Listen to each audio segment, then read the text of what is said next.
Ya listo. Entonces, vamos a iniciar, ¿bien? Vamos a iniciar primero con lo que es la hiponatremia. ¿De acuerdo? Con lo que es la hiponatremia. Claro que sí. Miren, entonces, ¿qué es lo que tenemos que saber? Antes de eso, ¿ya? Antes de eso. Los trastornos hidroelectrolíticos más frecuentes que se ven en la práctica clínica son de dos tipos. Del sodio, perdón, del potasio y del sodio. ¿De acuerdo? Del potasio y del sodio.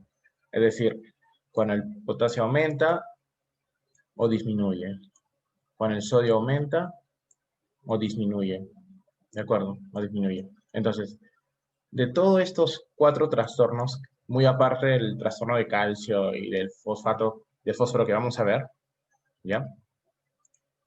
Es importante considerar esto de aquí, la hipercalemia, porque la hipercalemia es el trastorno electrolítico que pone en más riesgo a un paciente, a tal punto que puede causar la muerte, ¿ya? Y algo curioso de esto es que, ¿cómo ustedes reconocen en un paciente si tiene o qué tipo de trastorno electrolítico tiene? Por ejemplo, miren, ustedes se pueden acordar de esta frase, por ejemplo. Si hablan de músculo, así, músculo.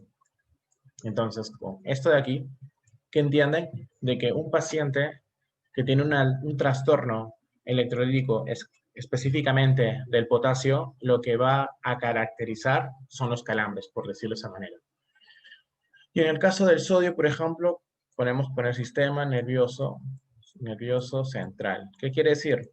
Que va a tener trastorno del sensorio, que es característico en un paciente que tenga un trastorno del sodio. O sea, esto les puede, como la pequeña mnemotecnia que les puede ayudar, ¿no? Bien. Ahora vamos a comenzar primero con el sodio, ¿de acuerdo? Vamos a comenzar con la hiponatremia. Para empezar, el sodio, miren, el sodio, aquí vamos a poner, el sodio se encuentra entre los siguientes valores. Se encuentra entre 135 y 145 miliequivalentes por litro. ¿De acuerdo? Estos son los valores del sodio. Y luego viene la pregunta, ya, son los valores del sodio. ¿Y cómo me acuerdo del potasio? ¿Del potasio cuál podría ser? Miren, por ejemplo, el potasio lo que hacen es lo siguiente. El potasio. Cortan este 1 y quedaría 35 a 45.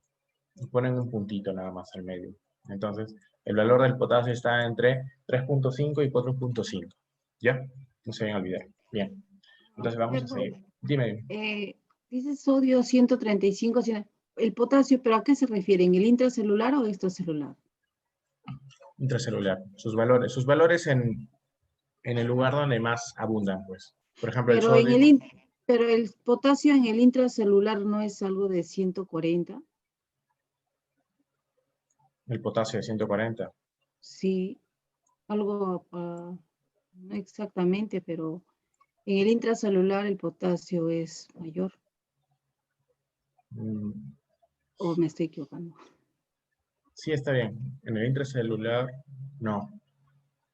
Es que el Eso, potasio abunda en el intra, el cual es mayor, y en el extra es el sodio. claro. Pero esto más se refiere en rangos generales, o sea, no específicamente decir de que el sodio es abundante en intracelular. O sea, en el intracelular y en el extracelular tiene valores diferentes. Pues, como tú mencionas, el sodio es más abundante en el extracelular y el potasio es más abundante en el intracelular. Pero en valores generales a nivel sanguíneo, por decirlo de esa manera, a nivel sanguíneo, estarían entre esos valores, considerándose en rango normal. ¿Está bien? Ok, ok. ¿Sí? Ok, bien. De otra manera, porfa, ¿me podrías asegurar eso? Sí, yo te voy a jurar. Gracias. Ya está bien. Entonces, bien, entonces, como había mencionado, el sodio estaba entre 135 y 145, que son sus valores normales, ¿de acuerdo?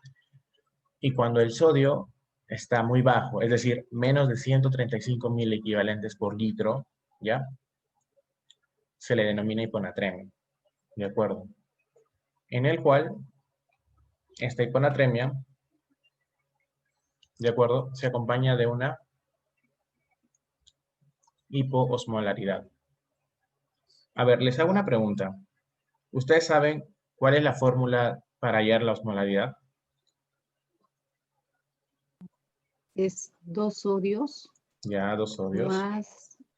más glucosa, creo. Ya, Y es sobre 18. ya. Más urea, sobre ¿cuánto? Urea 6, no. 6, algo de 6. Es 2.8 si no me equivoco. Sí, 2.8. Así es. Este es el valor, ¿ya? Entonces, esto tiene que dar en un rango. ¿En un rango de cuánto? De 270, 290 o quizás 275, 295. Más o menos ahí está el rango, ¿de acuerdo? Entonces, ¿qué es lo que pasa? Miren, se supone de que en la fórmula el sodio, por decirlo de esa manera, representa el mayor porcentaje en toda la fórmula, si se dan cuenta, ¿sí o no? Representa el mayor porcentaje. Entonces, ¿qué pasa si el sodio disminuye menos de 135? Si el sodio disminuye menos de 135, que causaría una hiponatremia, en la osmolaridad también afecta, disminuyéndolo. Entonces causaría una hipoosmolaridad. Una hiposmolaridad. ¿Ya? No se me va a olvidar. Una hiposmolaridad. Entonces, la hiponatremia puede ser de diferentes tipos. Puede ser con una hiposmolaridad. O sea, la hiponatremia, cuando se acompaña con una hiposmolaridad, a esto se le denomina la verdadera hiponatremia, porque eso es lo que normalmente debe pasar. Si disminuye el sodio en la fórmula, ¿qué pasa? Hay una hiposmolaridad, ¿de acuerdo? Esa es la verdadera hiponatremia. Pero vamos a ver dos situaciones excepcionales en el que la osmolaridad aumenta o cuando el sodio está normal. ¿Por qué? Porque miren, el sodio, perdón, la osmolaridad, ¿en qué caso aumenta? La causa más frecuente es la hiperglicemia. Entonces, si ustedes observan en la fórmula, debe haber una gran cantidad de glucosa, ¿de acuerdo?, que aumenta en comparación al sodio. Y esto hace de que, a pesar de que el sodio disminuye, genera una hiperosmolaridad. ¿Me dejo entender? ¿O un poco confuso? ¿Podrías repetir, por favor? Ya. Miren, se supone de que en la fórmula de la osmolaridad es 2 veces sodio más glucosa entre 18 más el boom entre 2.8.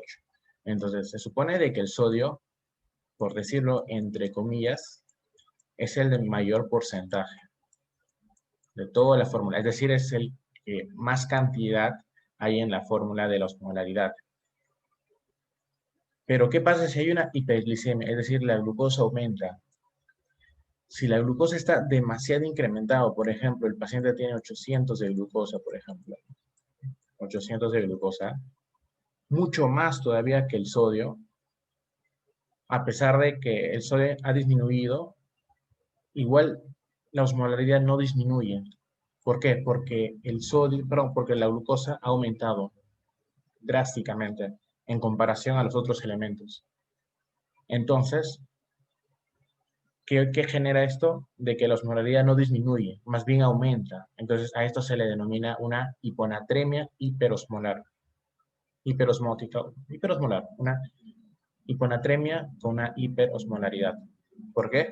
Porque hay un exceso de glucosa, ¿ya? Un exceso de glucosa. ¿Está bien? Sí. Ya. Y ahora, ¿el otro caso cuál es? Miren, el otro caso es cuando el sodio está normal. A ver, lo voy a borrar un momento aquí. Borrador, a ver aquí y aquí. Ya. Entonces, ¿qué es lo que pasa aquí? Lo que pasa es lo siguiente, mira. ¿Por qué se le denomina pseudohiponatremia? La pseudohiponatremia está causada por una hiperlipidemia o una hiperproteinemia. Miren, por ejemplo, les voy a hacer el ejemplo, miren. Imagínense que nosotros tenemos un vaso, ya tenemos un vaso. Por ejemplo, Esto es el sodio, ¿de acuerdo? Lo que está aquí es el sodio. El sodio se encuentra entre valores normales, o sea, está entre 135 y 145 mil equivalentes, el de aquí lo cito. Entonces, ¿qué pasa? Al vaso, ¿ustedes qué cosa le agregan? Le agregan una gran cantidad de lípidos y una gran cantidad de proteínas, por ejemplo, que es mayor en comparación al sodio. Entonces, ¿esto qué genera? Que aparentemente parece como si el sodio hubiera reducido, pero en verdad no es que ha reducido. El sodio sigue en valores normales. Solamente lo que ha incrementado son otros elementos como los lípidos o las proteínas, que causan una aparente disminución del sodio, pero en verdad el sodio no ha disminuido. Simplemente que hay otros elementos que desplazan al sodio, y esto se le denomina una pseudohiponatremia. ¿Está bien?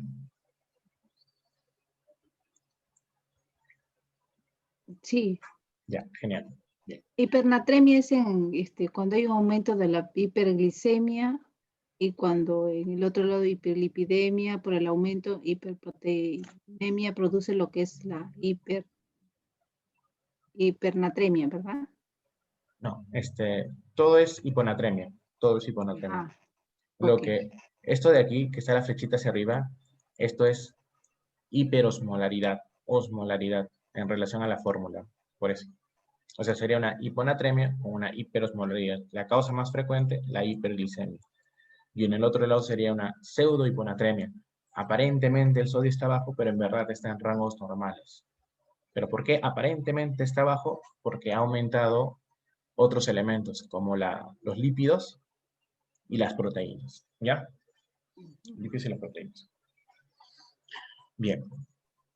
Ahora, antes de continuar aquí con la verdadera hiponatremia, porque eso es lo normal, que si es que baja el sodio en la fórmula, ¿qué cosa hay de consecuencia? Una hipoosmolaridad. Entonces, antes de pasar a eso, ¿qué tenemos que tener en consideración?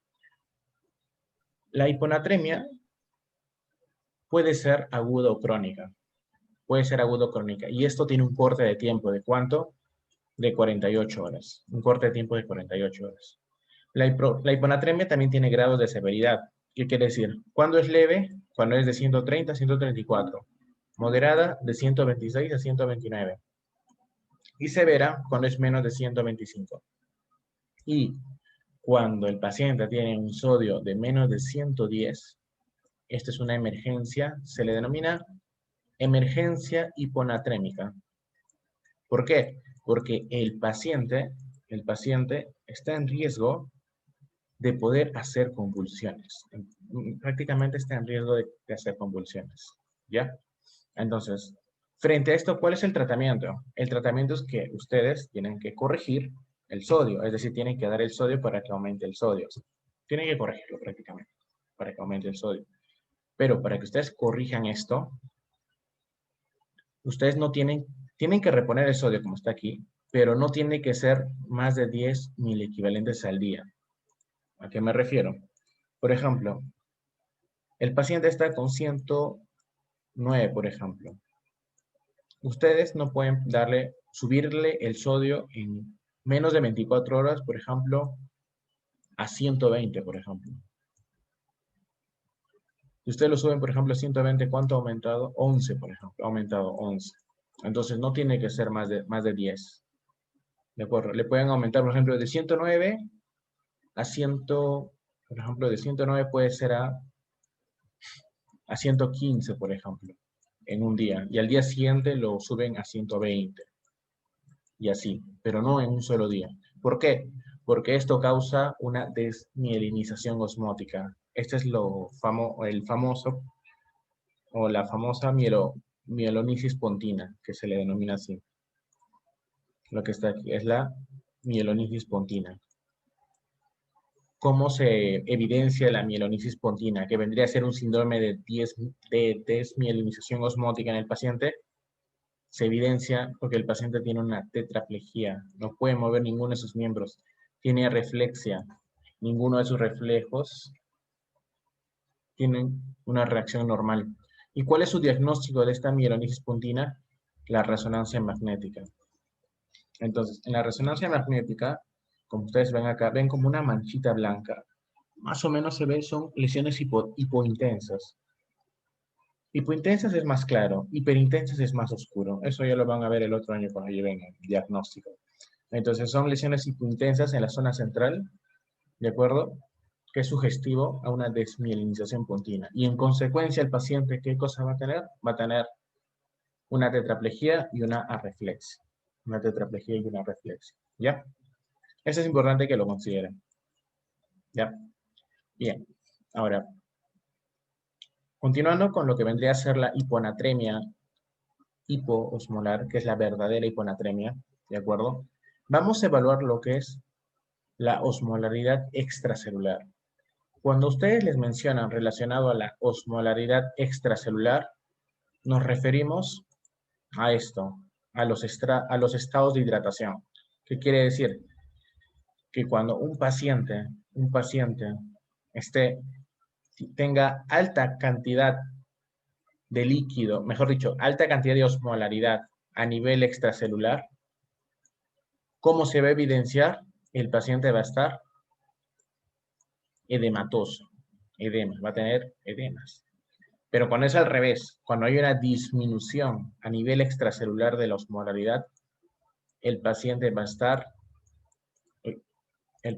estar deshidratado, ¿ya? El paciente va a estar deshidratado, ¿de acuerdo? No se deben olvidar. Y lo normal, pues, o sea, que no es tan incrementado ni disminuido, lo normal, que también va a tener sus causas, ¿bien? Entonces, vamos a ir primero por el que está más incrementado, es decir, un paciente edematoso. En un paciente edematoso, ¿qué es lo que ustedes tienen que ver? Tienen que ver lo que es el sodio urinario.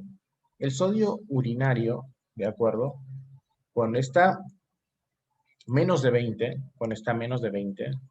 ¿de acuerdo? Estamos frente a una posible insuficiencia cardíaca. El paciente tiene una insuficiencia cardíaca, ¿ya?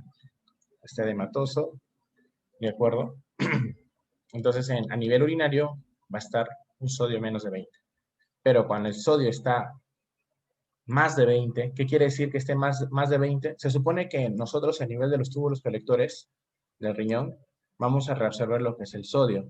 Pero ¿qué pasa si no reabsorbemos adecuadamente el sodio? Es porque posiblemente el paciente tenga un riñón insuficiente, es decir, tenga una insuficiencia renal, que puede ser aguda o crónica.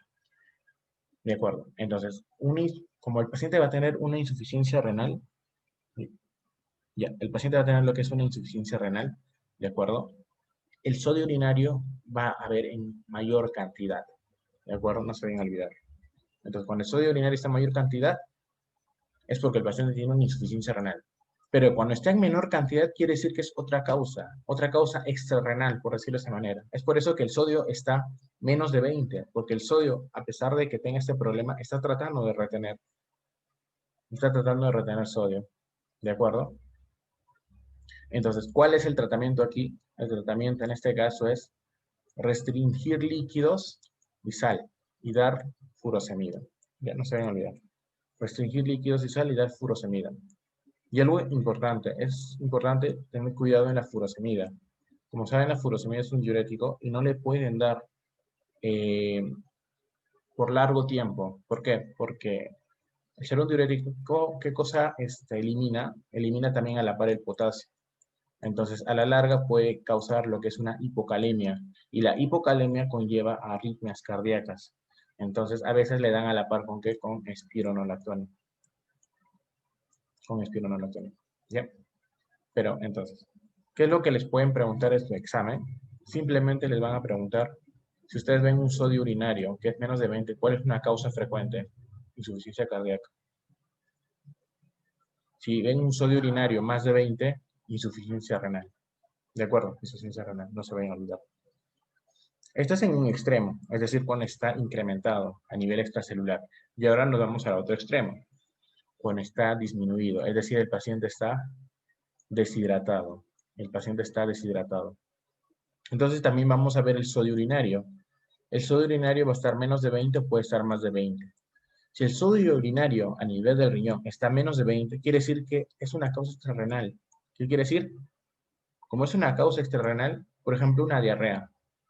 Una diarrea, ¿de acuerdo? Entonces, como es una diarrea, es una causa extrarrenal, a pesar de que el paciente esté con diarrea, el paciente, bueno, su riñón trata de retener sodio. Por eso es que el sodio urinario es menos de 20. El sodio urinario es menos de 20. Pero cuando es más de 20, quiere decir que hay algo que está evitando de que el riñón retenga sodio. Por ejemplo, el uso de diuréticos. El uso de diuréticos. Entonces, ¿qué es lo que le pueden dar? El tratamiento, un sodio fisiológico al 9%, que vendría a ser el cloruro de sodio. Cloruro de sodio. A ver, chicas, les hago una pregunta. El cloruro de sodio, ¿cuántos mil equivalentes equivale? Un cloruro de sodio al 9%.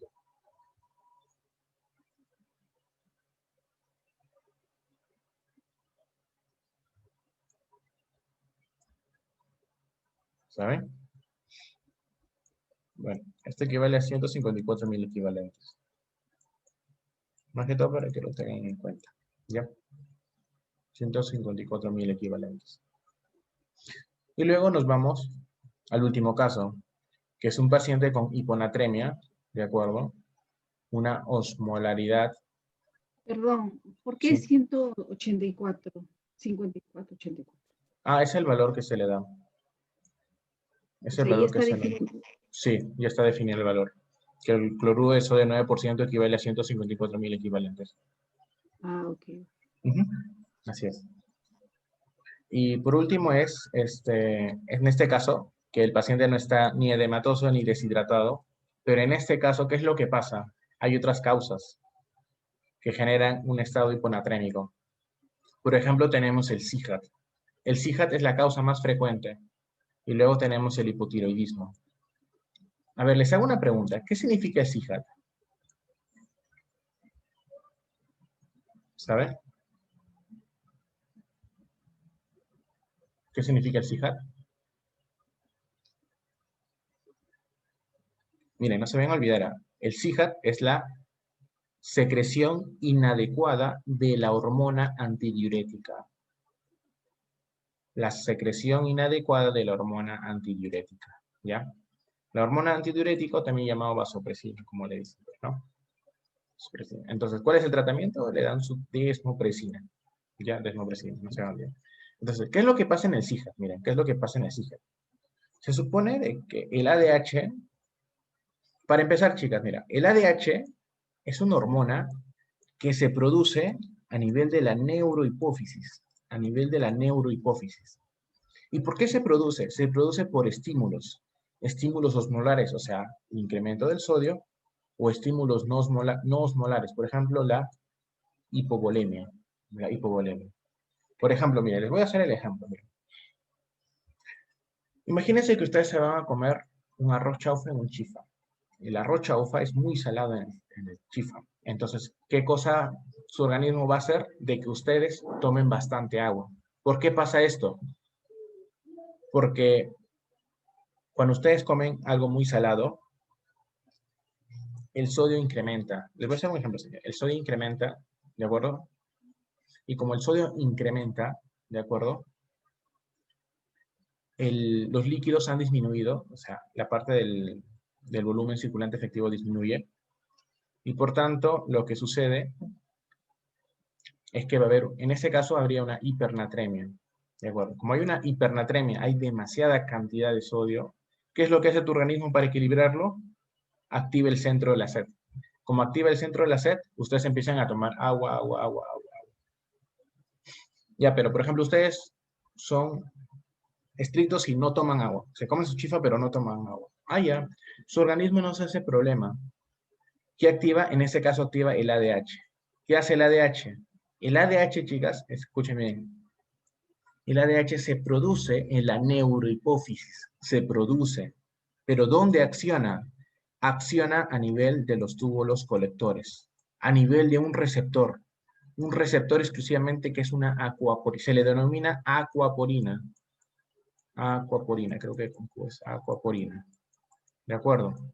Y luego viene la pregunta, ¿qué tipo de aquaporina más frecuentemente actúa esta ADH?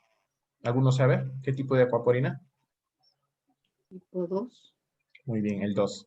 ¿Y cómo te puedes acordar? Mira, se supone que te acuerdas de H2O allá, el 2. Acuaporina 2. Ya, no se van a olvidar. Acuaporina 2. Entonces, ¿qué es lo que hace esto? Trata de disminuir la excreción de agua. Entonces, aumenta, o sea, entonces, ya no orinas prácticamente, o sea, disminuye la excreción de agua, ya no orinas. Entonces, de esa manera compensa. Ese es un ejemplo. ¿Cuál sería el otro extremo? El otro extremo sería, por ejemplo, ustedes van al gimnasio y toman bastante agua, agua, agua, agua. ¿Y qué pasa? Se empieza a diluir, se diluye el sodio. ¿Qué cosa genera? Una hiponatremia. ¿Qué cosa hace nuestro organismo? Hace dos mecanismos, los mismos. En el anterior que les dije, que activa el centro de la sed, ¿sí o no? En cambio, en este ejemplo que les digo que ustedes toman bastante agua, lo que hace es suprime el centro de la sed. ¿Y qué más? Y también disminuye lo que es la producción de la ADH. Por lo tanto, ¿qué cosa aumenta? Aumenta la excreción de agua. ¿Y qué pasa? Empiezan a orinar más, orinan más y, y se regula, y se regula. Eso es lo normal, lo que sucede normalmente. Pero ¿qué es lo que pasa? En este caso del CIJAT, por diferentes causas, por ejemplo, una meningitis, una encefalitis, un accidente cerebrovascular, un traumatismo encefalocraniano, tumores malignos e inclusive fármacos como los narcóticos, pueden estimular a que se produzca esta ADH, ¿de acuerdo? A que se produzca esta ADH, o sea, la vasopresina, la hormona antidiurética, se produce por estas causas. ¿Y qué cosa? En consecuencia de esto, ¿qué genera? De que disminuya la excreción de agua. Entonces, si disminuye la excreción del agua, ¿qué cosa aumenta? Aumenta la volemia, por decir de esa manera. Hay una hipervolemia a nivel de nuestro organismo. Entonces, si hay gran cantidad de agua, ¿qué es lo que pasa con el sodio? El sodio se empieza a diluir. Por lo tanto, el sodio disminuye. El sodio disminuye y genera lo que es una hiponatremia. ¿Ya? A eso se refiere lo que es el CIJAR. Esa es la consecuencia del CIJAR. Ya, no se vayan a olvidar. Y bueno, su tratamiento es restringir el sodio. Ya, no se vayan a olvidar. Y esto sería referente a lo que vendría a ser la hiponatremia. ¿Ya? Es todo referente a la hiponatremia. ¿Hasta ahí tienen alguna pregunta, alguna duda?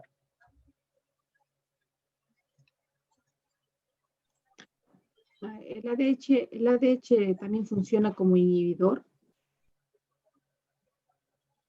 También funciona como inhibidor, pero no es muy frecuente esa función. ¿Dónde lo has revisado eso? No, sino que creo que me estoy confundiendo acá cuando dices que si uno consume bastante, toma bastante agua, el sodio baja, el soluto, Llama. y ahí actúa el ADH. A ver, mira, te voy a mostrar. A ver, lo voy a hacer en una pantalla. Ay, qué raro. Ay, gracias. A ver, voy a poner una pantalla en negro. Pantalla en negro, ¿ya? Ok. Pero lo voy a poner con blanquito. Listo, a ver. A ver, mira. Por ejemplo, mira. Imagínense de que ustedes se han comido. Vamos a hacer el ejemplo A y el ejemplo B. Bien. En el ejemplo A, ustedes han comido su chifa. Su chifa. Y en el ejemplo B, ustedes han tomado bastante agua. Bastante agua. ¿De acuerdo? Entonces, miren, ¿ah?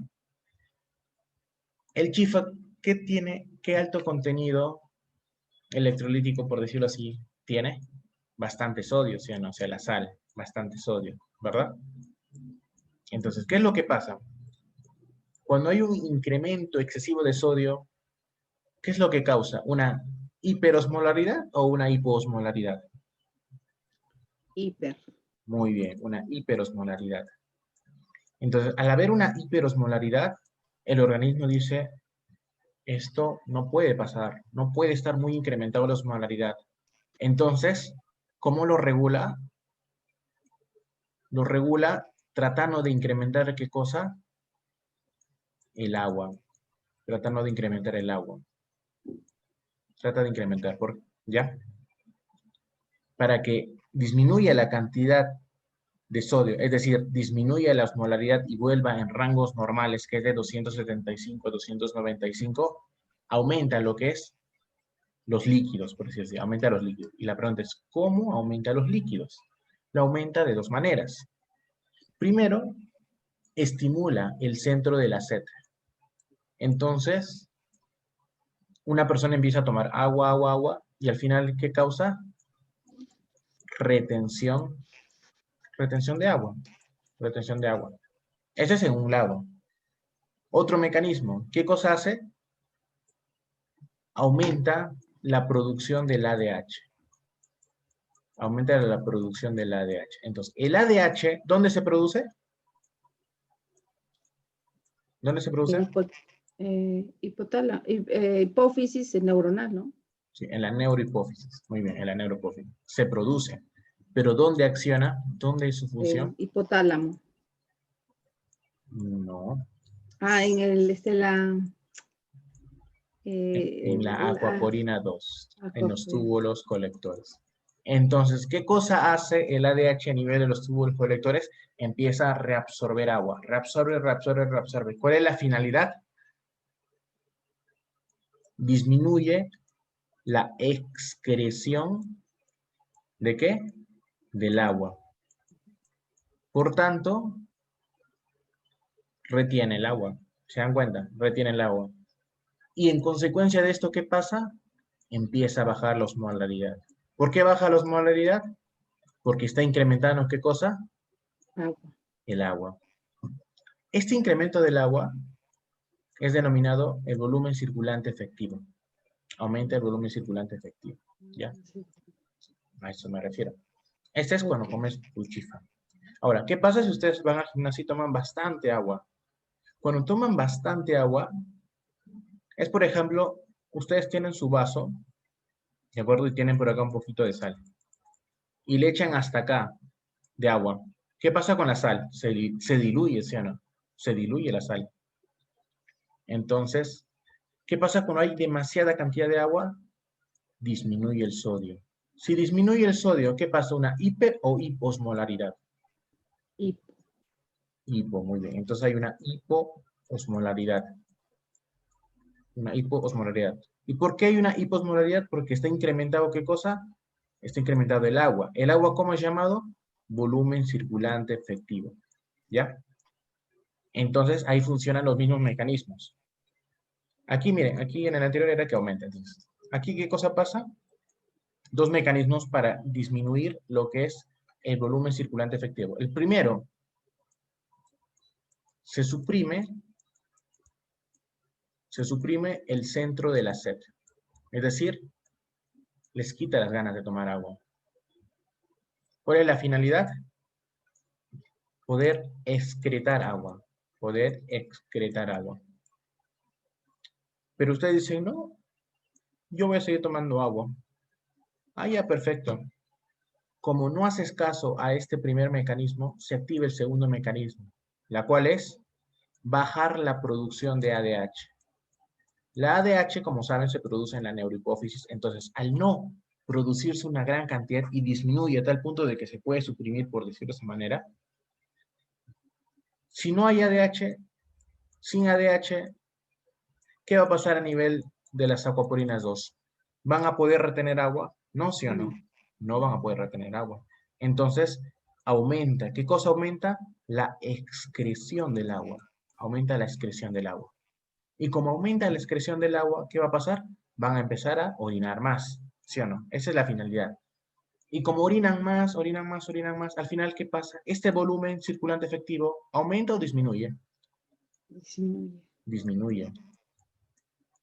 Y la osmolaridad que había disminuido empieza a aumentar. Empieza a aumentar. ¿Se dan cuenta? Entonces, ese es el mecanismo, cómo funciona el ADH. Esto es lo normal. Esto es lo normal. ¿De acuerdo? Esto es lo normal. Pero, ¿qué es lo que pasa? Miren, esto de aquí es lo normal. Aquí va, una N de lo normal. Pero, ¿qué es lo que pasa si, como he mencionado, puede tener una alteración, puede tener una hemorragia, puede tener un accidente cerebrovascular? O sea, está lesionado a nivel de la hipófisis. Hay una lesión, hay un tumor. ¿Ese tumor qué cosa hace? Ese tumor dispara o hace de que se produzca sin estímulo alguno el ADH. Porque el ADH para que se produzca, ¿cuál es su principal estímulo del ADH para que se produzca? Que aumente lo que es la osmolaridad. Aumenta el sodio, aumenta la osmolaridad. Ese es un estímulo. Pero ¿qué pasa cuando hay un tumor, hay un ACV?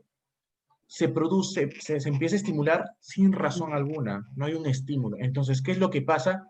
El ADH empieza a producirse en gran cantidad. Se produce en gran cantidad. ¿De acuerdo? Perfecto. Se produce en gran cantidad. ¿Y dónde acciona? En las acuaporinas 2. Se acciona en las acuaporinas 2. Por tanto, ¿qué cosa va a hacer? Va a empezar a aumentar, ¿qué cosa? La absorción del agua. Empieza a incrementar la absorción del agua o disminuye la excreción del agua. Es lo mismo, aumenta la absorción o disminuye la excreción. Y por tanto, ¿qué pasa?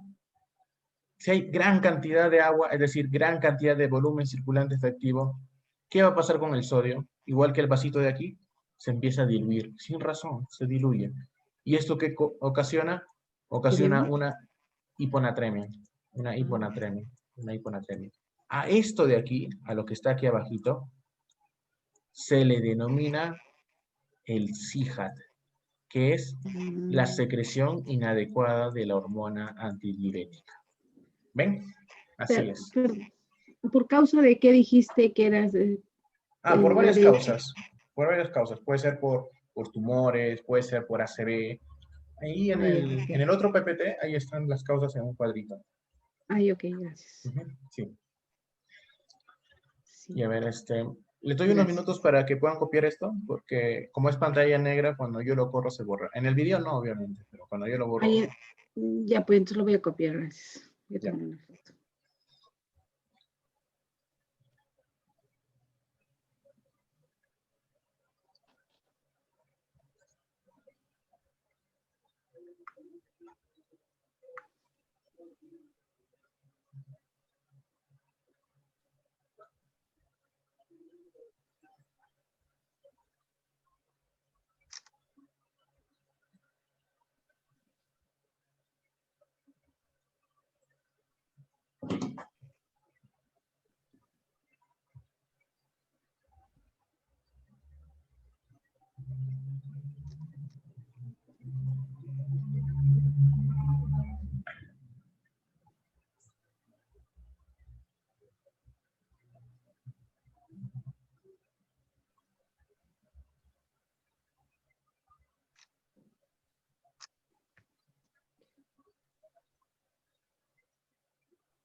Disculpen, es mi papá.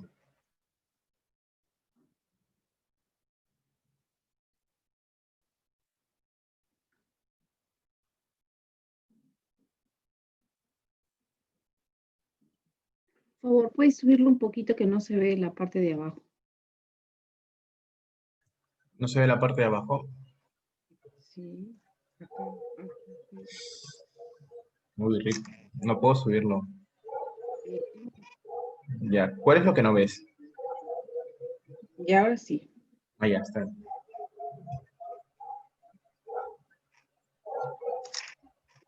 Ya lo toqué. ¿Ya? ¿Está bien? Sí. Ya puedo continuar, ¿verdad? Sí.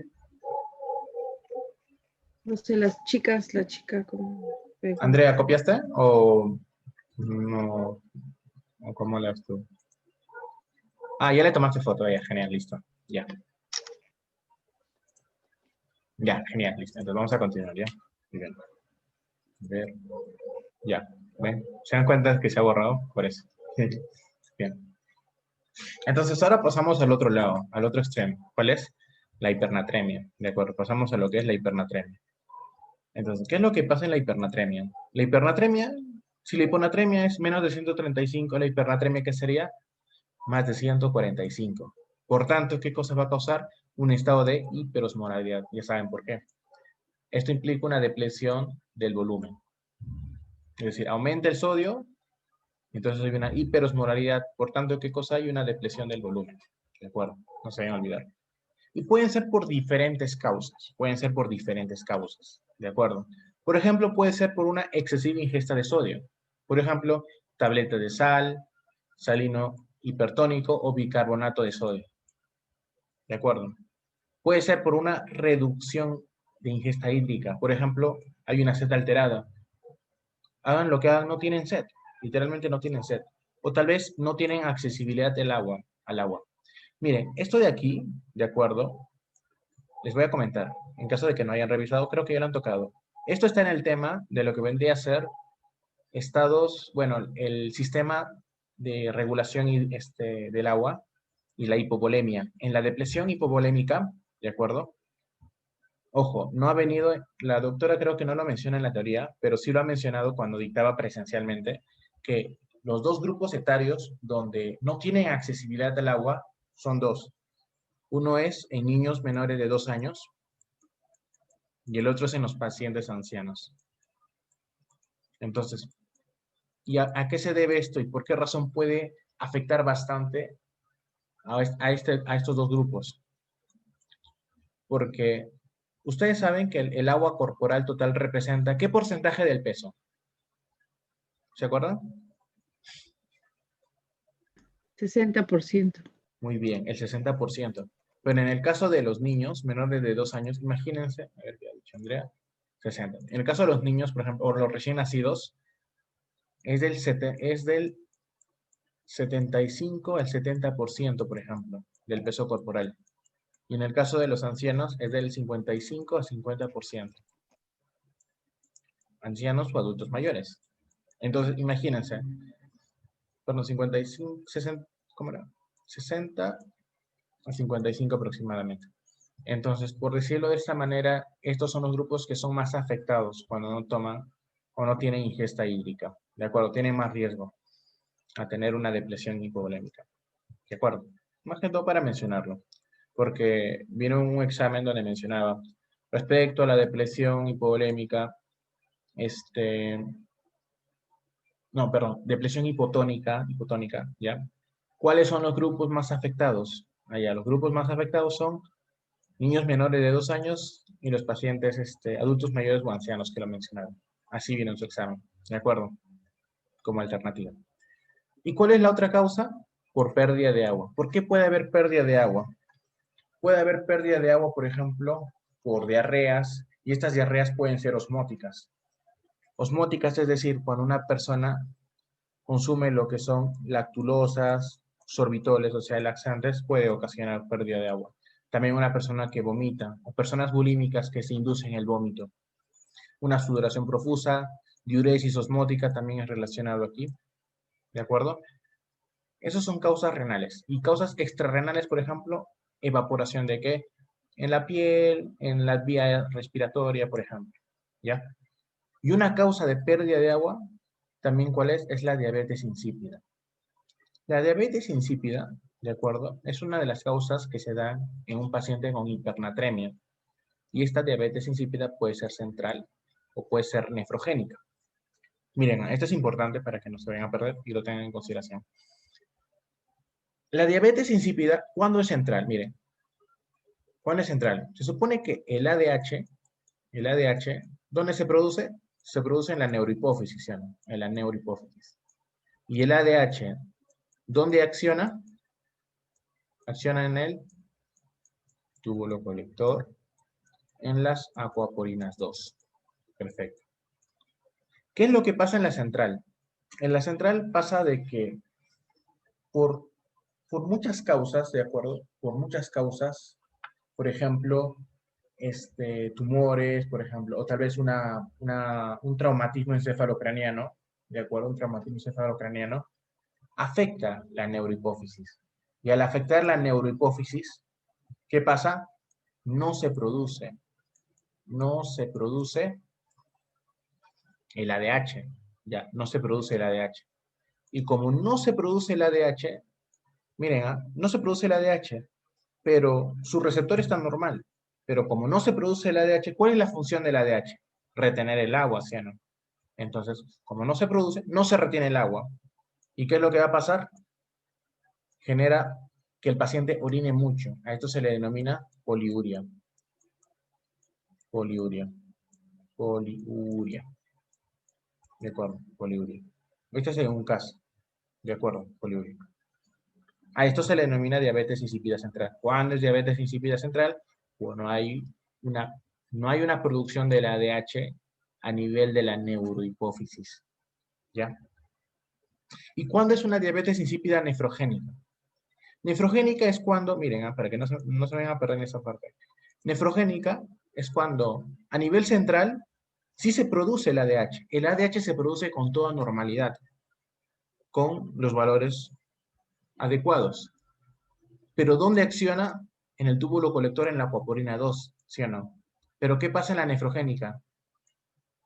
Este receptor no funciona adecuadamente. Y como no funciona adecuadamente, se produce grandes cantidades de ADH. Grandes cantidades de ADH. ¿De acuerdo? Pero como no funciona adecuadamente, igual sigue perdiendo lo que es la orina. Perdón, perdiendo en la orina lo que son los líquidos. ¿De acuerdo? Sigue perdiendo en gran cantidad. ¿Ya?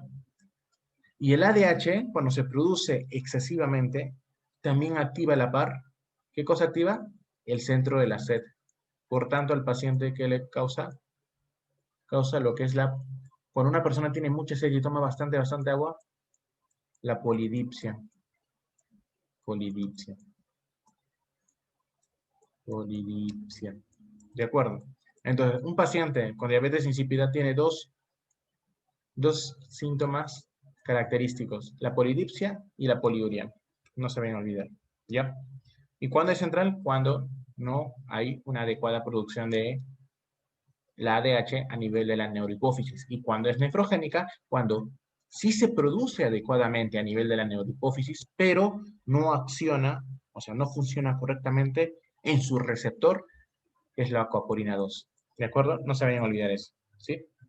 Y luego viene, ¿y cuál es el tratamiento? Bueno, líquidos hipotónicos, es decir, hay que dar una corrección. ¿A qué se le denomina líquidos hipotónicos? Miren, los líquidos hipotónicos, por ejemplo, es una combinación de lo siguiente. Al paciente le dan dextrosa al 5%, ¿ya? Más cloruro del sodio al 20%. Esto aproximadamente es 68 mil equivalentes. ¿De acuerdo? 68 mil equivalentes, aproximadamente. Yo les había comentado que el cloruro de sodio al 0.9% es más o menos ¿cuánto? 154 mil equivalentes, ¿verdad? 154 mil equivalentes. Entonces, imagínense que esto sea como 1 y esto sea como medio, o sea, casi la mitad, por decirlo de esa manera. Entonces, esto vendría a ser una solución isotónica y esto de aquí vendría a ser una solución hipotónica. ¿Cuál es la finalidad de poder corregir a un paciente con hipernatremia? ¿De acuerdo? Y eso sería lo más importante relacionado a la hipernatremia. ¿Hasta ahí todo está claro? ¿Sí?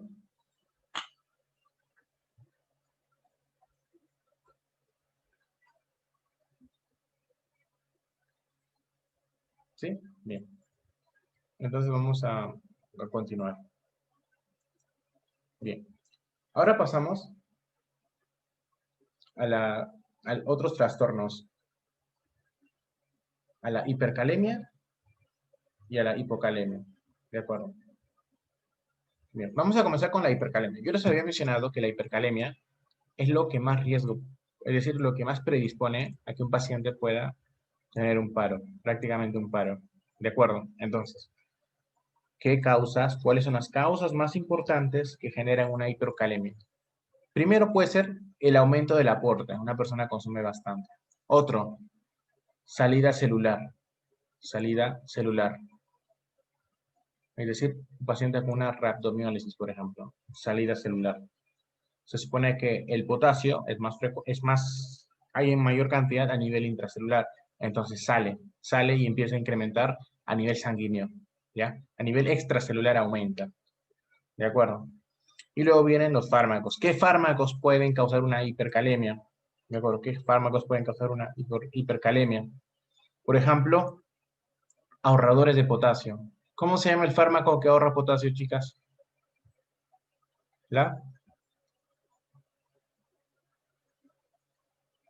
¿Se acuerdan? La espironolactona. La espironolactona. ¿Qué más?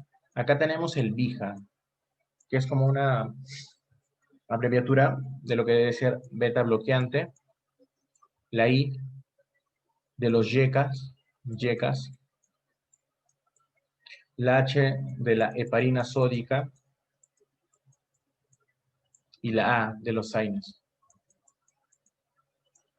AINES, bueno, más o menos me sale así la N. AINES, ¿de acuerdo? Puede ser una causa que genere incremento de potasio a nivel sanguíneo. Y por último, la retención renal. Se supone que normalmente eliminamos el potasio. Pero ¿qué pasa si un paciente tiene una insuficiencia renal aguda? O un proceso renal que puede llegar a ser crónico. No va a haber un adecuado funcionamiento, entonces no va a haber una adecuada eliminación y se va a retener potasio, por tanto va a incrementar y en consecuencia va a causar una hipercalemia. Una hipercalemia. ¿De acuerdo? Una hipercalemia, no se vayan a olvidar. ¿Ya? Entonces, la hipercalemia, para que ustedes comprueben la hipercalemia, hay muchos exámenes y dentro de ellos tenemos, por ejemplo, el dosaje a nivel sanguíneo para ver los valores de potasio. Pero, ¿cuál es el mejor parámetro para evaluar la severidad de la hipercalemia? Esto, miren, el EKG. El EKG es el mejor parámetro, no se vayan a olvidar. Entonces, el potasio puede estar dentro de los siguientes valores.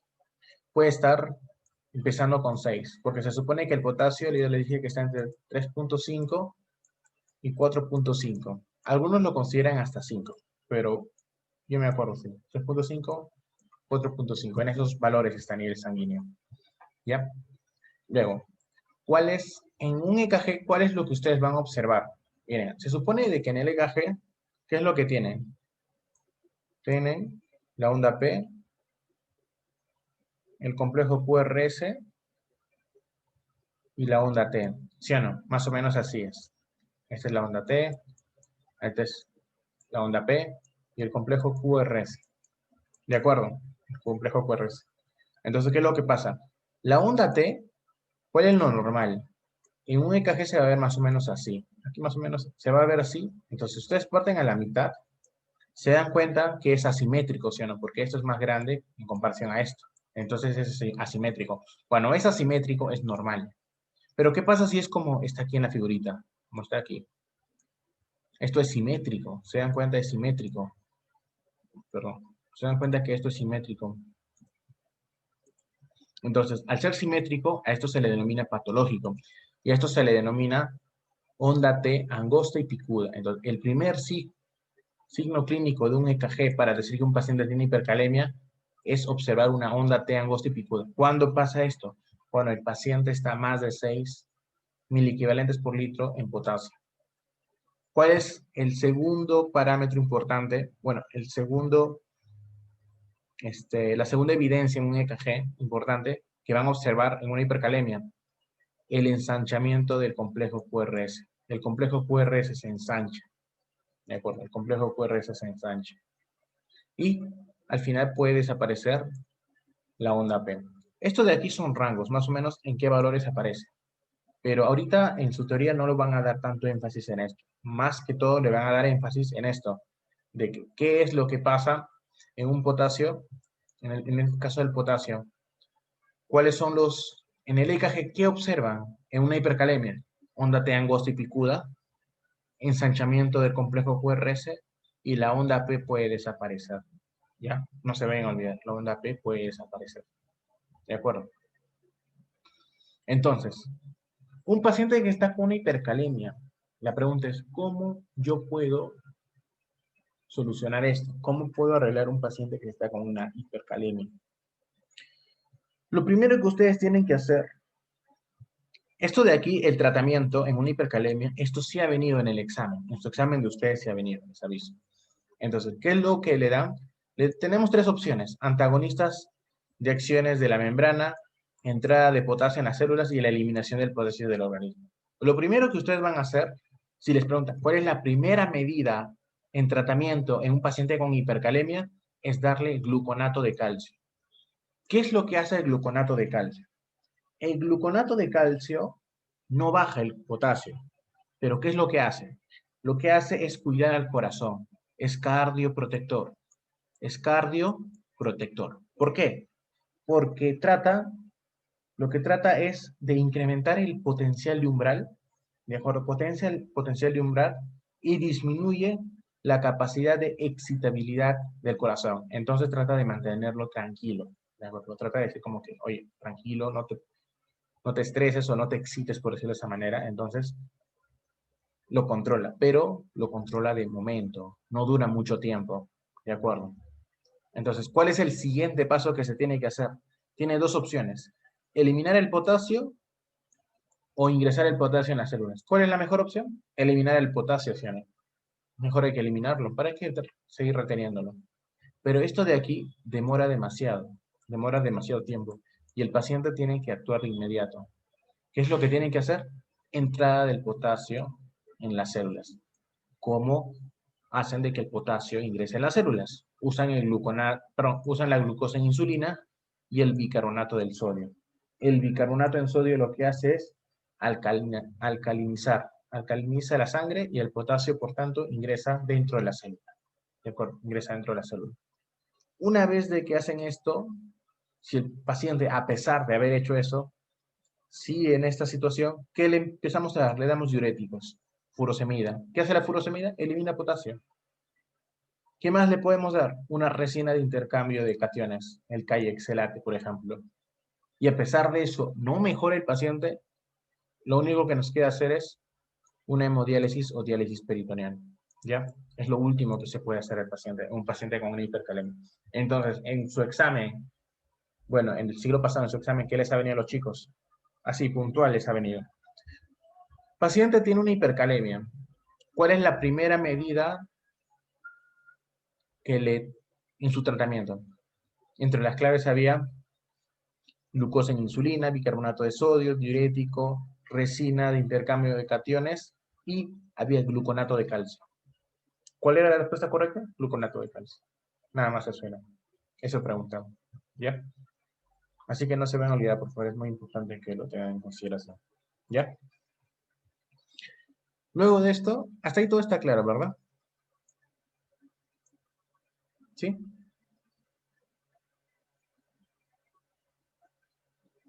Ya. Ahora tenemos lo que es la hipocalemia. La hipocalemia es cuando disminuye el potasio.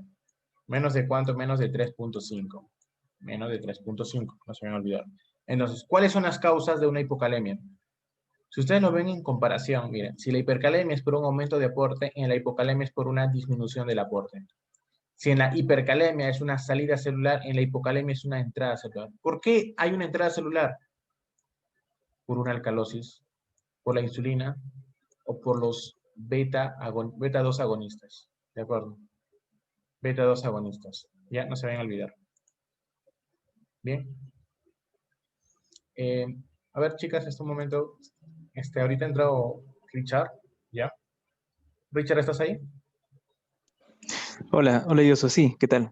Ah, Richard, te mencionaba para que te presentes con las chicas porque no te conocen. Ya, normal, normal. Sí, estaba entrando un ratito porque vi. Chicos, ¿qué tal? ¿Cómo están? Mi nombre es Richard López, conmigo vamos a ver el primer y segundo tema de gastro. Ya lo vamos a ver como hemos quedado mañana de 7 a 9. Y la dinámica va a ser la misma, como están haciendo las clases ahorita con su docente Joshua, vamos a utilizar diapositivas y una clase que va a quedar grabada. Ya entonces nos vemos mañana y el día martes ya vamos a ver también la hora un día antes. El día martes estamos completando con la última clase de gastro, perdón, tercera clase de gastro y lo que es el CIRS, ¿ya? Lo que es el CIRS. Ya chicos, eso es todo. Entonces, no les quito más tiempo. Eh, ya las indicaciones generales ya las saben cómo llevan el curso y vamos a seguir igual. La dinámica es la misma, ¿ya? La dinámica es la misma, así como lo están haciendo los demás docentes. Mucho gusto. Ya, Richard, gracias. Gracias. Ya. Bien, chicas, entonces continuamos. Entonces, de la hipocalemia A ver. Ya, de la hipocalemia tenemos lo siguiente, miren. Tenemos lo que es la disminución del aporte. O sea, el paciente no consume mucho potasio o alimentos nutritivos en potasio, que causa una hipocalemia. La entrada celular. Se supone que el potasio es más frecuente, o bueno, hay en mayor cantidad a nivel intracelular. Entonces, ¿qué pasa si sigues metiendo más potasio a nivel intracelular? Disminuye a nivel extracelular, es decir, a nivel sanguíneo, por tanto causa una hipocalemia. ¿Y esto a qué se debe? Por ejemplo, y esto se debe a por diferentes causas. Por ejemplo, una alcalosis, una insulina o los beta-2 agonistas, ¿de acuerdo? ¿Cómo se pueden acordar de la alcalosis? Mira, yo que les había comentado en la hipercalemia, ¿cuál es el tratamiento? El bicarbonato del sodio. El bicarbonato de sodio, ¿qué cosa hace? Alcaliniza. Va a alcalinizar la sangre y por tanto, ¿qué cosa hace? Que el potasio ingrese a la célula. ¿Se dan cuenta? Entonces, la alcalosis causa que el potasio ingrese a la célula. Esa es la alcalosis. ¿Y qué cosa hace de que salga? Una acidosis, por ejemplo. Se dan cuenta y pueden complementar acidosis. ¿Ya? También puede haber pérdidas digestivas. Pérdidas digestivas, por ejemplo, ¿cuáles son las causas más frecuentes? Por ejemplo, un paciente que tenga vómitos, tenga diarreas, por ejemplo, ¿no? Y pérdidas renales, por ejemplo, ¿qué cosa? El uso de diuréticos. Yo les comenté cuando hay un uso de furosemida a largo plazo puede causar lo que es una hipocalemia, ¿de acuerdo? Una hipocalemia. Y la hipocalemia también puede causar arritmias, ¿de acuerdo? Puede causar arritmias. Pero en comparación a la hipercalemia, también usa el EKG. El EKG también es el mejor parámetro de severidad. ¿Y cuál es la evidencia en el EKG que les va a decir que un paciente tiene o presenta hipocalemia? Esto aquí, chicas. La onda U.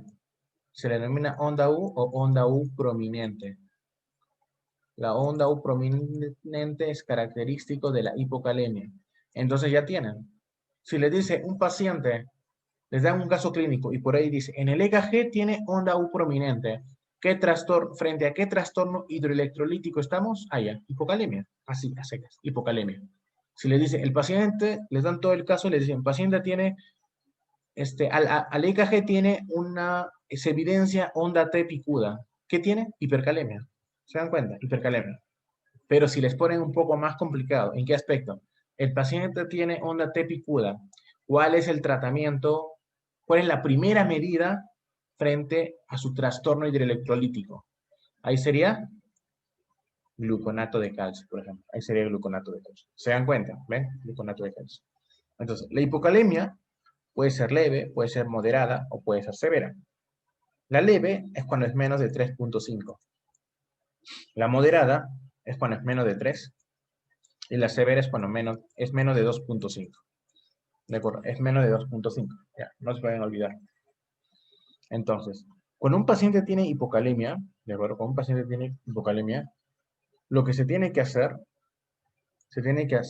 aplicar lo que es el reto de potasio. En el reto del potasio, lo que ustedes tienen que hacer es tratar de corregir o tratar de darle al paciente, de acuerdo a lo que es potasio. Entonces, es importante que le dé 0.25 mil equivalentes de potasio. ¿De acuerdo? ¿Y esto cómo le dan? Le dan en un volutrol. Es como una jeringa, un volutrol de 100 mililitros aproximadamente. De 100 mililitros. De esa manera ustedes corrigen a un paciente. Y esto tiene un montón de componentes. ¿De acuerdo? Tiene varios componentes. Por el momento no es necesario que lo aprendan. ¿De acuerdo? Pero es importante que tengan en consideración lo siguiente. Que sí les puede venir en tu examen es lo siguiente. Las causas. ¿Cuáles son las causas de la hipercalemia? ¿Cuáles son las causas de la hipocalemia?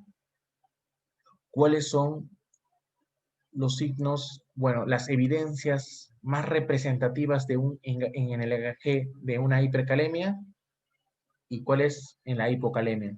Y esto, el tratamiento de la hipercalemia. Esto sí es fija. Esto es fija. Esto va a venir. Acuérdense. Esto sí o sí les va a venir en su examen. De acuerdo, no se vayan a olvidar. Sí o sí les va a venir en su examen. ¿Ya? Y hasta ahí vendría a ser todo lo que vendría a ser la hipercalemia y la hipocalemia. ¿Hasta ahí tienen alguna duda, alguna pregunta? ¿O todo está claro?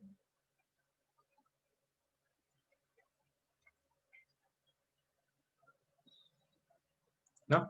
¿Todo está claro? Bien. Ya. Ahora pasamos a la siguiente. A ver. Ya, perfecto. Y ahora vamos a la hipercalcemia. Vamos a ir ahora a la hipercalcemia. De acuerdo. Vamos a la hipercalcemia. Antes de iniciar la hipercalcemia, nosotros tenemos que entender, de acuerdo, que hay una hormona, dos hormonas importantes. Tenemos la paratormona y tenemos la calcitonina, ¿de acuerdo? La paratormona, ¿qué se encarga la paratormona? La paratormona, para empezar, a ver, les hago una pregunta, chicas. ¿Quién secreta la paratormona?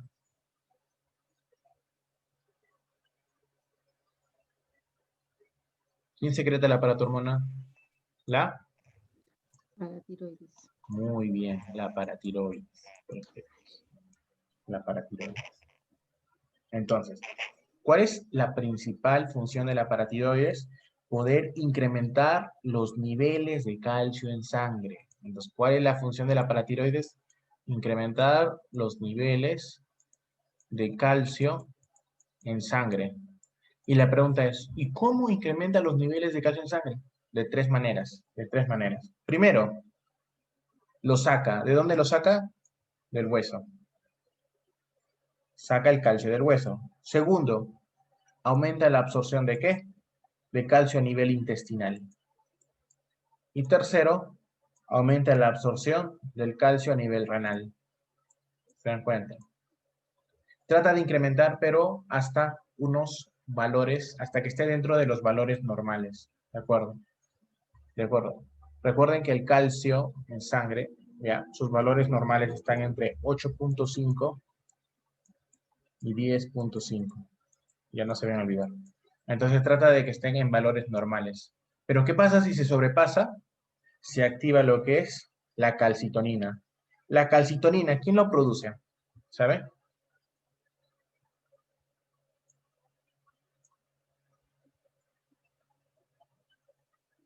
Lo produce la célula C.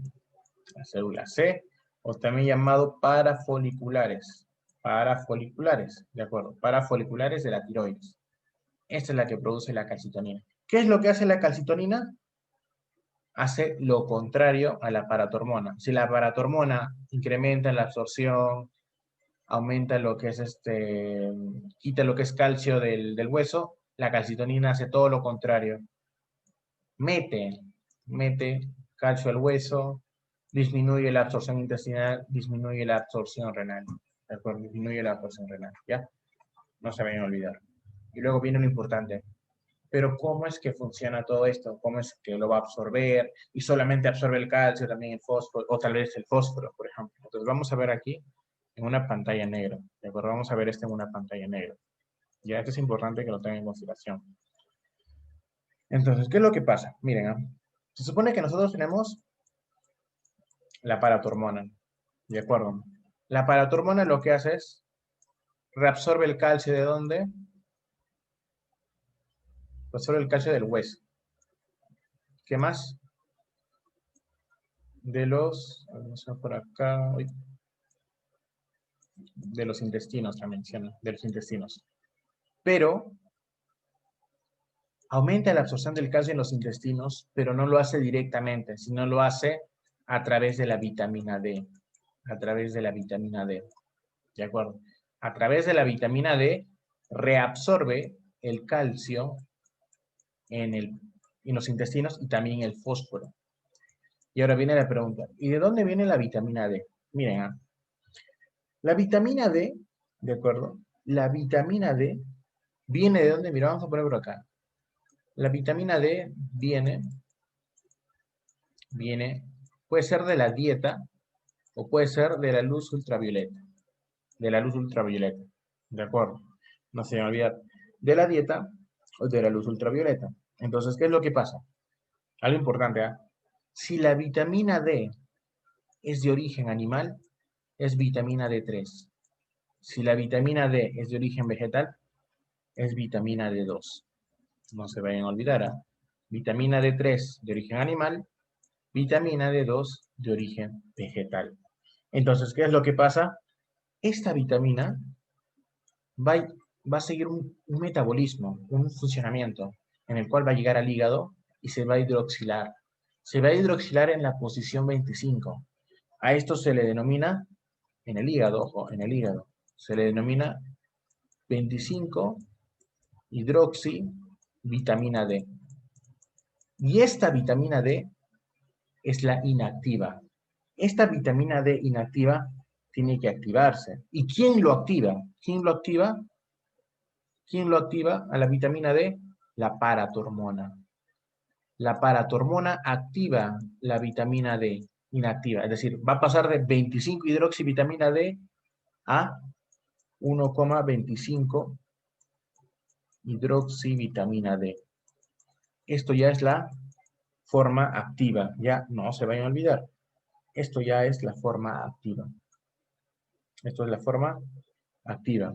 ¿Y a esto cómo se le denomina la forma activa de la vitamina D? Eres uno. Se le denomina calcitriol. Calcitriol. No se vayan a olvidar. El calcitriol. ¿De acuerdo? Es la forma activa.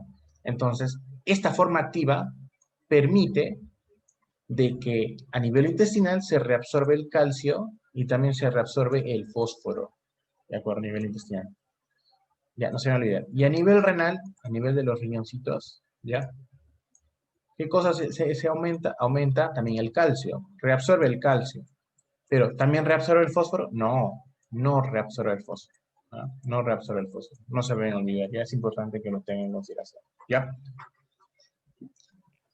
Bien. Perdón, ¿podría repetir del hidroxi inactiva? Ah, ya, miren. Está bien. La vitamina D inactiva, la vitamina D inactiva es la 25 hidroxivitamina D. Esa es la inactiva, la 25 hidroxivitamina D. Para que se llame 25 hidroxi, se ha tenido que hidroxilar. ¿En dónde hace ese proceso? En el hígado. En el hígado, ¿de acuerdo? Y esto, que es la vitamina D inactiva, como está una ahí chiquita acá, inactiva, para que pase a ser una vitamina D, ahora ponemos acá una A, activa, tiene que pasar a ser 1,25 hidroxivitamina D. Y la pregunta es, ¿y cómo pasa de inactiva a activa? ¿Quién permite ese cambio? La paratormona. La paratormona activa a la vitamina D inactiva. ¿De acuerdo? Y esta vitamina D activa también es llamado calcitriol. Calcitriol. No se vayan a olvidar. Esta vitamina D que es activa se le denomina calcitriol. Y y esta vitamina D es la que a nivel intestinal va a reabsorber lo que es el calcio y el fósforo. ¿Por qué lo menciono esto? Porque la paratormona va a reabsorber el calcio y el fósforo, pero no directamente, sino a través de ¿quién? De la vitamina D activa, es decir, a través del calcitriol. ¿Está bien? Sí, una pregunta. Las personas que tienen, por ejemplo, en sus resultados, en los análisis, una deficiencia de vitamina D, es porque no, también, si yo veo en vitamina D que está bajo, eh, tengo que interpretarlo que todo esto que está mal, ¿verdad? Del Claro, 1,25 hidroxi activa por... claro, podría haber una afectación en su dieta, por ejemplo. Puede ser una afectación en su dieta. ¿De acuerdo? Puede haber una afectación. Y en consecuencia de que la vitamina D esté bajo, ¿qué cosa también va a estar disminuido? Va a estar disminuido el calcio y también va a estar disminuido el fósforo. ¿Y sabes cuál es lo curioso, Silvana? Que justo eso ha sido pregunta de examen. Justo eso ha sido pregunta de su examen. Donde decían, respecto a la paratormona, marque lo correcto. Y entre las claves había la disminución de la vitamina D. Cuando hay disminución de la vitamina D, disminuye el calcio y también disminuye, ¿qué cosa? El fósforo. ¿De O sea, acuerdo? una persona por deficiencia de vitamina D ya sufre de osteoporosis, ¿no? A la Sí. larga. A la larga sí puede sufrir de osteoporosis. Y a esto se le denomina hiperparatiroidismo secundario. El hiperparatiroidismo secundario, a la larga, causa lo que es osteoporosis. Osteoporosis. ¿Por qué? Porque la vitamina D está disminuida. ¿Está bien? Ajá. ¿Hipertiroidismo o hipotiroidismo? Hiperparatiroidismo. Ah, ok. Hiperparatiroidismo. Ya, está bien.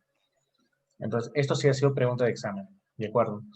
Y ustedes tienen que ver las diferentes circunstancias que pueden preguntar. Por ejemplo, les puede decir, cuando hay un incremento de la paratormona, ¿qué cosa se incrementa? Se incrementa la vitamina D, por ejemplo. ¿Qué más se incrementa? Se incrementa el calcio. Pero si les dice a nivel renal, ¿qué más pasa?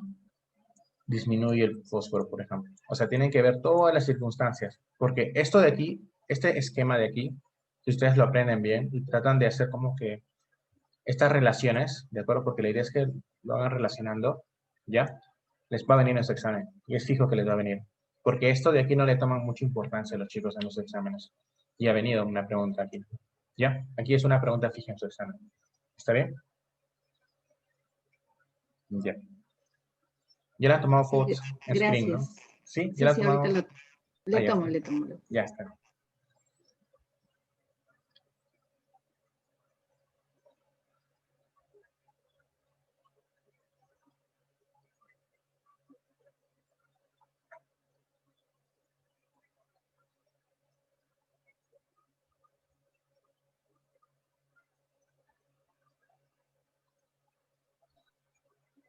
Ya lo tomo.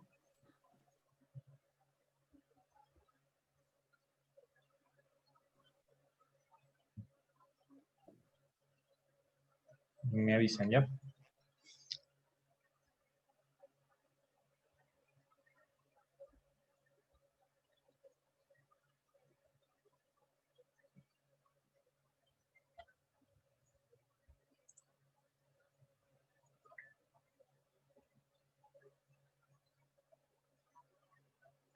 Ah, ya está listo.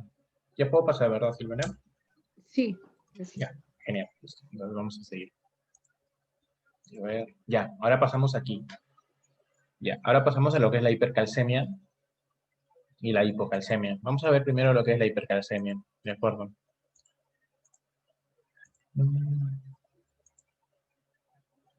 Ya, respecto a la hipercalcemia, al igual que el trastorno del potasio, el examen más fidedigno es el EKG. Y en el EKG, ¿qué cosa vamos a observar? En el caso de la hipercalcemia, ¿de acuerdo? Lo que vamos a observar, vamos a ver un acortamiento del segmento ST o del intervalo QT. Ya no se van a olvidar. Un acortamiento del segmento ST o del intervalo QT. Miren, si en la hipercalcemia hay acortamiento, ¿qué cosa va a haber en la hipocalcemia? Hay ensanchamiento. ¿Ensanchamiento de qué? Del segmento ST o del intervalo QT. ¿De acuerdo? No se vayan a olvidar. Ensanchamiento ST o del intervalo QT. ¿De acuerdo? No se vayan a olvidar. Bien. Dentro de las causas, ¿ya? Dentro de las causas de la hipercalcemia, tenemos, por ejemplo, un hiperparatiroidismo primario. Hiperparatiroidismo primario. Entonces, ¿qué es lo que pasa en un hiperparatiroidismo primario? La paratormona secreta de forma excesiva, la paratiroides secreta de forma excesiva la paratormona. Entonces, la paratormona, ¿qué cosa va a hacer? Al secretarse de manera excesiva, va a reabsorber bastante calcio, entonces va a incrementar el calcio. Incrementa el calcio, ¿de acuerdo? Pero a nivel del riñón disminuye el calcio. O sea, empieza a eliminar bastante calcio. Es por eso de que la hipercalcemia en un hiperparatiroidismo primario, ¿qué cosa cursa un paciente con hiperparatiroidismo primario? Cursa con hipercalcemia e hipofosfatemia. ¿Se dan cuenta? Hipercalcemia e hipofosfatemia. Y algo importante, el simple hecho de que un paciente absorba tanto calcio, o sea, tenga tanto calcio a nivel sanguíneo, que obviamente se tiene que eliminar por la orina, al final, ¿qué va a causar? Una calciuria. Una calciuria. No se vayan a olvidar, ¿ya? Una calciuria. Ya, no se vayan a olvidar. ¿Qué más puede causar? Puede haber un hiperparatiroidismo, pero con un receptor similar. ¿Qué quiere decir? De que incrementa un elemento. A ver, ¿cómo le pasa? Es como que incrementa un elemento, ¿de acuerdo? O sea, se supone de que cuando hay bastante paratormona, o sea, incrementa bastante la paratormona, ¿qué cosa va a incrementar? Va a incrementar el calcio, ¿sí o no? Va a incrementar el calcio. Pero ¿qué es lo que sucede aquí? Aquí es una alteración diferente. ¿Qué quiere decir? Incrementa un elemento que no es la paratormona, es un elemento que es parecido a la paratormona, pero no es la paratormona, y nuestro organismo lo detecta como que es la paratormona, pero en verdad no lo es. Y al detectar lo que aparentemente es la paratormona, dice, ah, ya, hay bastante paratormona, entonces empezamos a reabsorber bastante calcio.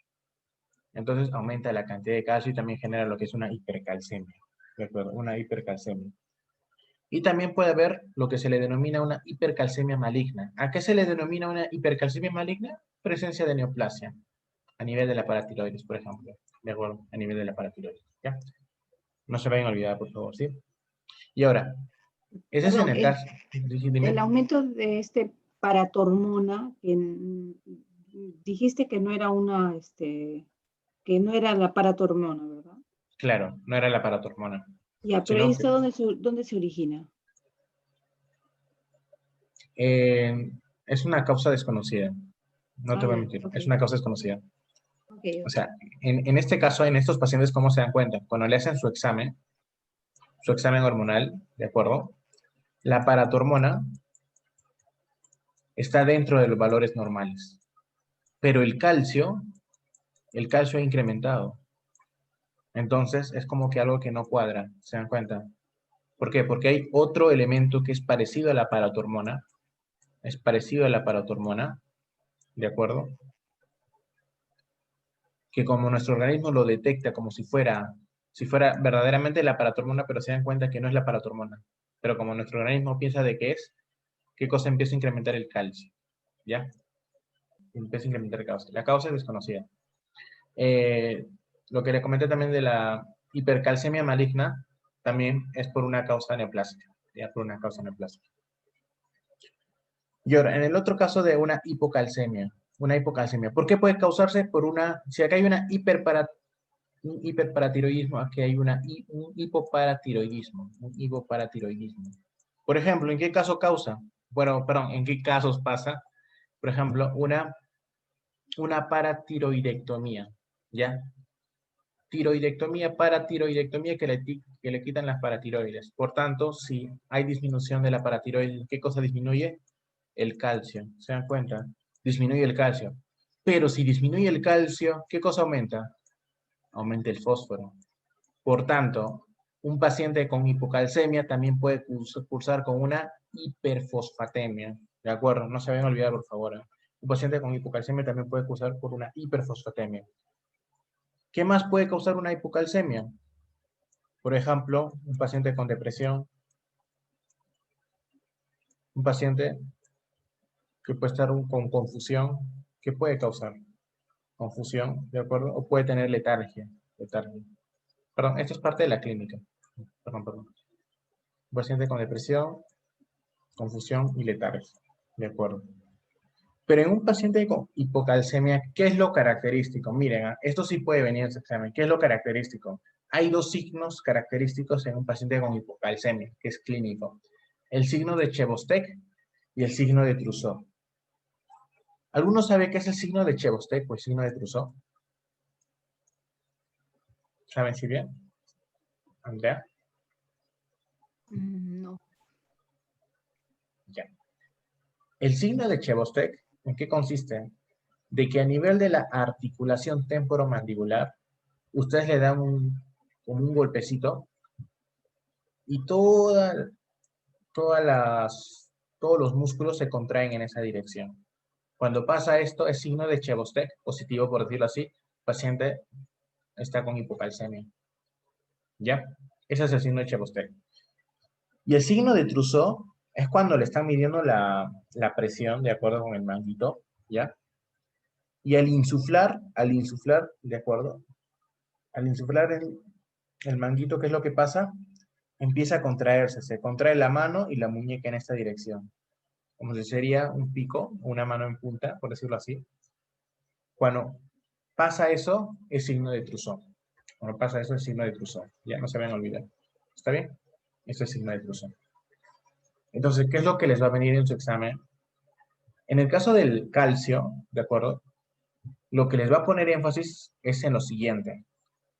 En la clínica, relacionado al EKG, estos signos les puede venir, porque sí lo mencionan en su teoría, y esto de aquí, la parte fisiológica de la paratormona y la calcitonina, relacionado también con la fisiopatología, o sea, qué es lo que pasa cuando uno aumenta, cuál disminuye, cuál otro aumenta, si es a nivel renal o a nivel intestinal, ¿de acuerdo?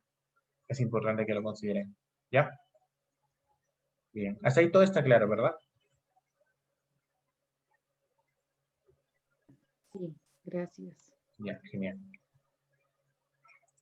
Y por último pasamos a lo que es la hipofosfatemia y la hiperfosfatemia. De acuerdo, la hipofosfatemia y la hiperfosfatemia.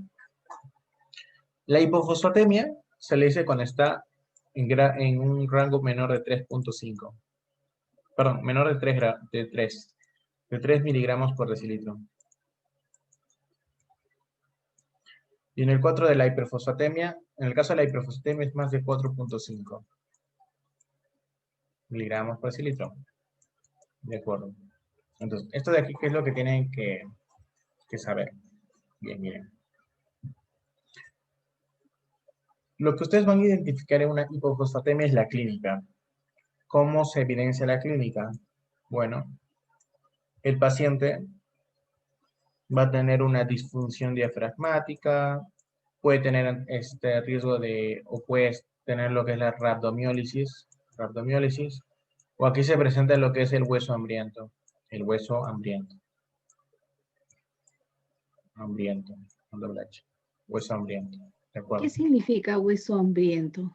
O sea, en la radiografía se va a ver cómo hay un deterioro, o sea, hay un incremento de la función de los osteoclastos en relación a los osteoblastos y se empieza a carcomer toda la parte ósea. Y en verdad los pacientes sufren porque hay bastante dolor. Es más que todo se ve en la radiografía. Y solamente lo menciono. ¿Ya? Y en su clase solamente se menciona de que si es que el paciente tiene clínica de una hipofosfatemia, si tiene clínica, allá. Simplemente entran al tratamiento. Pero si no tiene clínica, tienen que ver si elimina el fósforo en la orina o no elimina el fósforo en la orina. Es decir, si elimina fósforo en la orina, más del 90% es una causa extrarrenal. Es una causa extrarrenal. ¿Por qué? Porque se supone de que el riñón, a pesar de que está eliminando se está eliminando el fósforo y está en hipofosfatemia, ¿qué es lo que tiene que hacer el riñón? Tratar de retenerse, ¿no? Tratar de retener un poco de fósforo. Pero si no retiene nada de fósforo, si hay una gran cantidad, es a nivel extrarrenal. ¿De acuerdo? Nivel extrarrenal. Y en el otro, cuando es menos del 90%, quiere decir que sí está reteniendo. Sí está reteniendo. Es por eso que no hay mucho fósforo. El fósforo está en menos del 90%, se está perdiendo fósforo en la orina. Entonces, es una causa renal, por decirlo de esa manera. ¿De acuerdo? No se van a olvidar. En la causa extrarrenal, puede ser por una disminución de la absorción intestinal. ¿Por qué pasa esto? Paciente con vómitos, con esteatorrea. Esteatorrea es cuando hay presencia de lípidos en las heces, ¿de acuerdo? Puede haber disminución de la vitamina D, por ejemplo. Y también la mala absorción. O puede haber que hay un ingreso al espacio intracelular. Ingreso. ¿De acuerdo? Esto es por la parte extrarrenal. Y en el aspecto renal, ¿de acuerdo? ¿Relacionado con qué? Con un hiperparatiroidismo primario o un hiperparatiroidismo secundario. ¿De acuerdo? En el hiperparatiroidismo primario, ¿qué es lo que pasa? Hay un incremento excesivo de la paratormona. Por tanto, ¿qué cosa incrementa? El calcio. ¿Y qué cosa disminuye a nivel renal? El fósforo, ¿sí o no? Disminuye el fósforo. ¿Se dan cuenta? Disminuye el fósforo. Y en el caso de la secundaria, hay un incremento de la paratormona, pero el calcio no aumenta. El calcio no aumenta. ¿Por qué? Porque es secundario a posiblemente una osteoporosis. Ya les comenté que el hiperparatiroidismo secundario puede ser consecuencia de una osteoporosis. Entonces, disminuye el calcio, ¿de acuerdo? Y también a la par disminuye el fósforo. ¿De acuerdo? A la par disminuye el fósforo. ¿Ya? No se vayan a olvidar eso. Y por último, la hiperfosfatemia, cuando es más de 4.5, acá lo que tiene que ver es la función renal. Si el paciente tiene una función renal normal, tiene que ver directamente en la orina. Y si hay una insuficiencia renal, quiere decir que hay una disminución de la excreción renal. Por tanto, está acumulándose. Se acumula. O sea, si el paciente tiene una insuficiencia renal, no está eliminando adecuadamente. ¿Y esto frente a qué pasa?